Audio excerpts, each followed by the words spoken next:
सर्वश्रेष्ठ और सर्वोत्कृष्ट ग्रंथ परमाराध्य श्री सद्गुरु महाराज के द्वारा रचित सत्संग योग से हम लोग पाठ सुन रहे थे और उसमें हम लोगों ने वेद मंत्र सुना है। हमारे परमाराध्य श्री सद्गुरु महाराज ने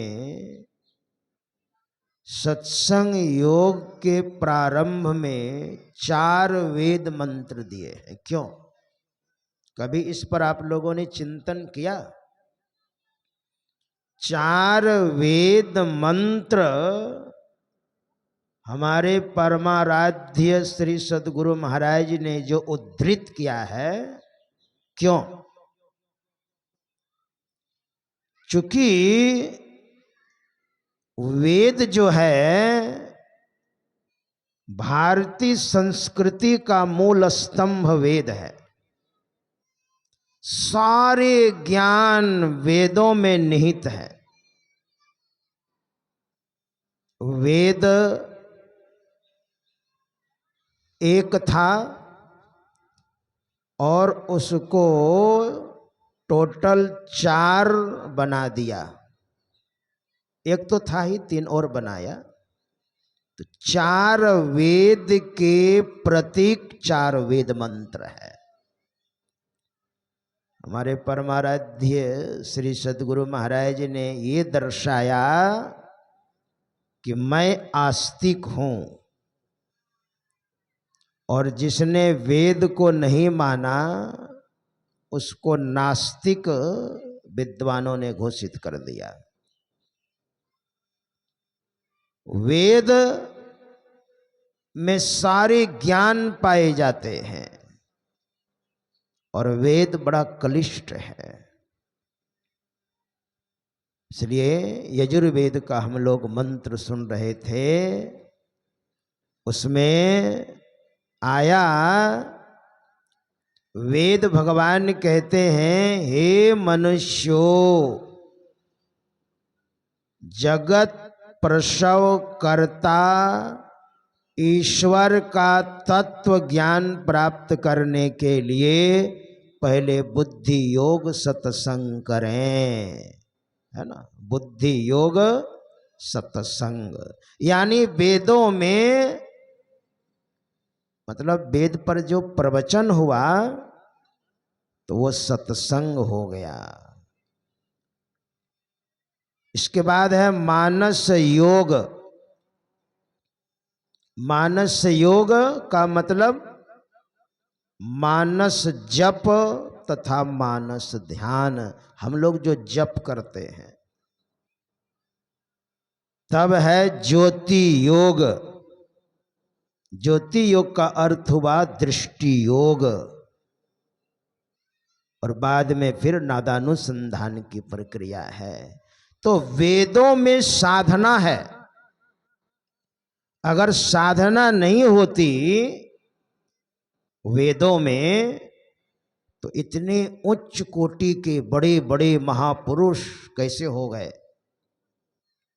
जैसे हम लोग कहते हैं ना ऋषि मुनि, ऐसा बोलते हैं ना, ऋषि मुनि, साधु संत।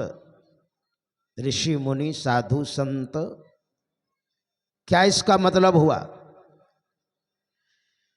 ऋषि मुनि साधु संत, ऋषि ब्रह्म ऋषि परम ऋषि राजऋषि जनक ऋषि, ये ऋषि ऋषि जो सुनते हैं, ये ऋषि का क्या मतलब होता है? इन महापुरुषों ने साधना की है और वेदों में ये साधना पद्धति है।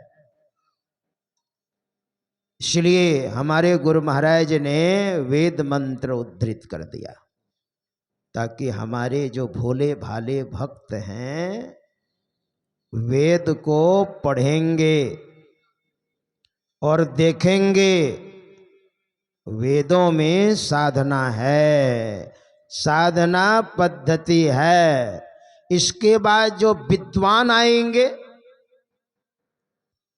और विद्वान तो वो देखते हैं कि जो महापुरुष हुए आने वाली पीढ़ी, तो उनके ग्रंथ को वो देखते हैं। तो जिस प्रकृति के होते हैं, जिस कैटेगरी के होते हैं महापुरुष, उनका ज्ञान उस ग्रंथ में होता है ना। इसलिए हमारे गुरु महाराज का जो ज्ञान है बहुत उच्च ज्ञान है, बहुत उच्च कोटि का ज्ञान है। मैंने तो बहुत सारे संप्रदायों में जा करके देखा है ना, अध्ययन की दृष्टि से। संत मत में जो साधना पद्धति है एकदम स्वच्छ है, पवित्र है, और कोई मिलावट नहीं है। और वेदों में तो कर्म कांड भी है ना, ज्ञान कांड भी है, उपासना कांड भी है। अब देखिए हमारे यहाँ जो जनेऊ संस्कार होता है, ब्राह्मण, क्षत्रिय और वैश्य, ये तीनों को द्विजाति कहा जाता है। द्विजाति मतलब ये तीनों जनेऊ पहन सकते हैं। इसके बाद शूद्र को कोई मतलब ही नहीं है ना। जनेऊ का मतलब होता है उपनयन। 16 संस्कार में उपनयन संस्कार उसको कहा जाता है। भगवान वेदव्यास ने जो 16 संस्कार का वर्णन किया है, उसमें उपनयन संस्कार यानी जनेऊ संस्कार। क्यों? उप का अर्थ होता है दूसरा, और नयन का मतलब आंख। दूसरी आंख एक और है। जब कोई भजन भेद लेते हैं, दीक्षा लेते हैं, तो एक आंख और हो जाती है ना। जैसे आप कहते हैं ना, अध्यक्ष, उपाध्यक्ष, दूसरा अध्यक्ष, मंत्री, उपमंत्री, इसी तरह से मतलब दूसरा। एक नंबर में हो गया मंत्री, 2 नंबर में हो गया उपमंत्री यानी दूसरा। उसी तरह से ये 2 आंखें परमात्मा ने हमें दी है संसार को देखने के लिए, और तीसरी एक आंख। और जब उपनयन संस्कार होता है तो एक आंख गुरु कहते हैं बेटा और है तुम्हारे पास, वहां देखो। ये वेदों में है। अगर वेद नहीं होता तो ये संस्कार नहीं होता। इसलिए जिनका उपनयन संस्कार हो जाता है उनको बताया जाता है 80,000 कर्म कांड है वेदों में, 16,000 उपासना कांड है, यानी 80 और 16 96,000 मंत्र पढ़ने का आदेश गुरु प्रदान करते हैं, क्योंकि तीसरी आंख है बेटा तुम्हारे अंदर। ये पढ़ सकते हो। और 4,000 मंत्र वो ज्ञान कांड है, वो सन्यासी के लिए है जिनको आत्म साक्षात्कार करना है। टोटल वेदों में 1,00,000 मंत्र है। कर्म कांड, उपासना कांड और ज्ञान कांड। अच्छा, 96,000 मंत्र वेदों का पढ़ने का अधिकार गुरु क्यों देते हैं? क्योंकि अब तीसरी आंख हो गई है ना। यानी साधना, इसलिए साधना में कहा जाता है कि वहां पर देखिए, वेदों में जो ज्ञान है वही ज्ञान प्राचीन काल के महापुरुषों के अंदर था, जिसको कहते हैं ऋषि, है ना। ऋषि, ऋषि का अर्थ होता है जो साधना के समय अपने अंदर मंत्र को वो देखते हैं, यानी मंत्र का आविष्कारक ऋषि हुए और दृष्टा भी ऋषि हुए। जो प्राचीन काल में महापुरुष थे, सतयुग, त्रेता, द्वापर, ये प्राचीन काल कहलाता है हमारे महापुरुषों की दृष्टि में। और आधुनिक काल जैसे कलयुग, नानक, कबीर, सूर, तुलसी, मीरा, जनाबाई, सहजोबाई, दयाबाई, करमेती बाई आदि आदि आदि, महिला में और पुरुष में दोनों में संत हुए कलयुग में। इसको आधुनिक काल कहते हैं हमारे महापुरुष। तो प्राचीन काल में जो ऋषि मुनियों ने वेदों का ज्ञान हमें प्रदान किया, आधुनिक काल के महापुरुष वही वेद से संबंधित ज्ञान देते हैं। अभी हम लोग पाठ में सुन रहे थे ना संत कबीर साहब की वाणी, देखिए, ज्योति योग वेद में है, यानी दृष्टि योग वेद में है। तो वही तो संत कबीर साहब उस वेद से संबंधित क्या कह रहे हैं? गगन की ओट निशाना है। गगन का अर्थ होता है आकाश। गगन, ओट मतलब पर्दा, निशाना, निशाने में है। जो थोड़ा जप, इसे ध्यान करने आप बैठते हैं तो 10, 15, 20 मिनट जप कर लिए गुरु मंत्र का, जैसा गुरु ने आपको बताया है। फिर मंत्र को छोड़कर मानस ध्यान भी 15 से 20 मिनट आप कीजिए, छोड़ दीजिए, और धीरे धीरे अपनी वृत्ति को नासाग्र में स्थिर करने लग जाइए। इसको कहते हैं ज्योति योग, जो वेद में अभी हम लोग सुन रहे थे। ओम युञ्जानः प्रथमं मनस्तत्त्वाय सविता धियम् अग्निर्ज्योतिर्निचाय्य पृथिव्या अध्याभर। यजुर्वेद का मंत्र है। 4 वेद है ना, ऋग्वेद, यजुर्वेद, सामवेद, अथर्ववेद। ऋग्वेद के बाद यजुर्वेद, यजुर्वेद में ज्योति योग, उसी को दृष्टि योग कहा। वही तो संत कबीर साहब कहते हैं, गगन की ओट निशाना है। तो वेदों में जो वर्णन है, वेदों से संबंधित आधुनिक काल के महापुरुषों ने ज्ञान को दिया है।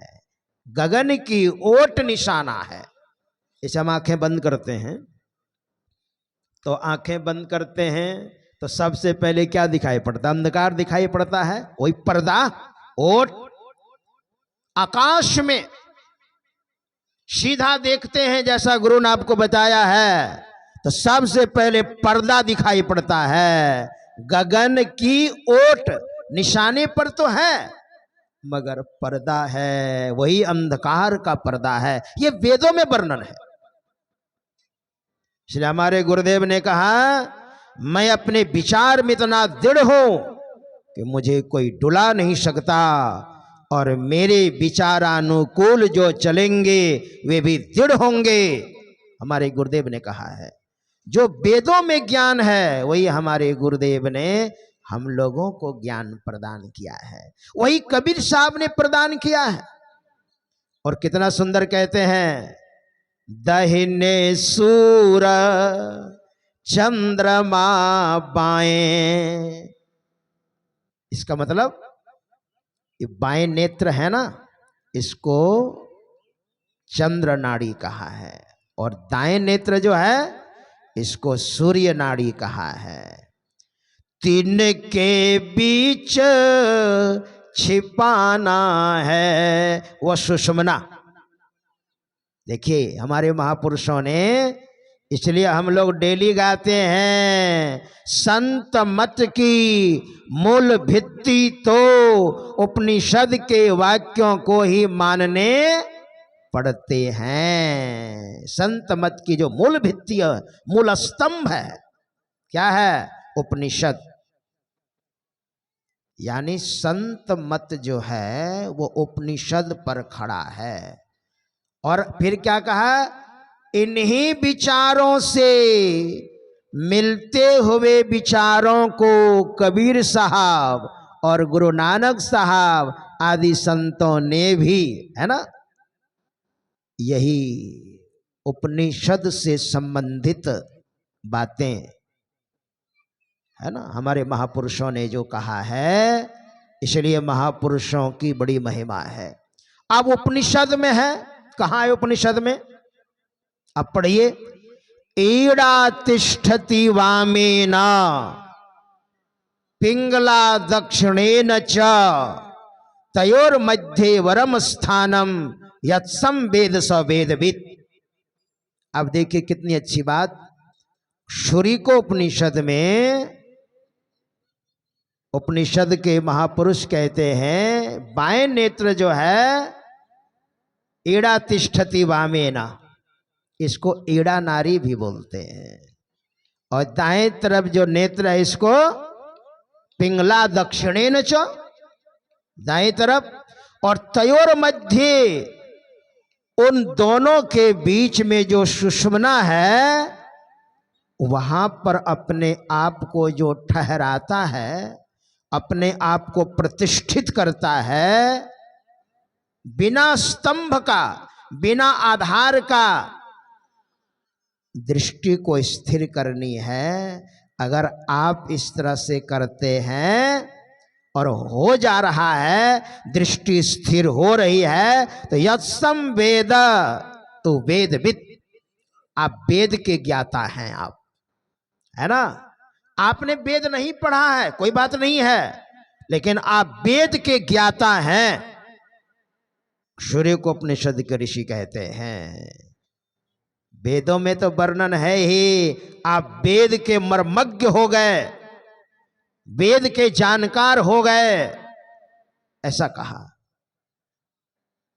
और चारों वेदों को पढ़ा हो और इस चीज को नहीं किया हो तो पढ़ करके भी वो मूर्ख है, ऐसा ही वर्णन है, ये मैं नहीं कहता हूं। यक्ष ने महाभारत में युधिष्ठिर महाराज से प्रश्न किया था, और धर्मराज के अवतार युधिष्ठिर महाराज ने कर्म कर्म से उन्होंने जो उत्तर दिया था, थोड़ा मैं आपको दिग्दर्शन करवाता हूं। क्या कहते हैं? जो प्रश्न किया उसी का उत्तर दिया है।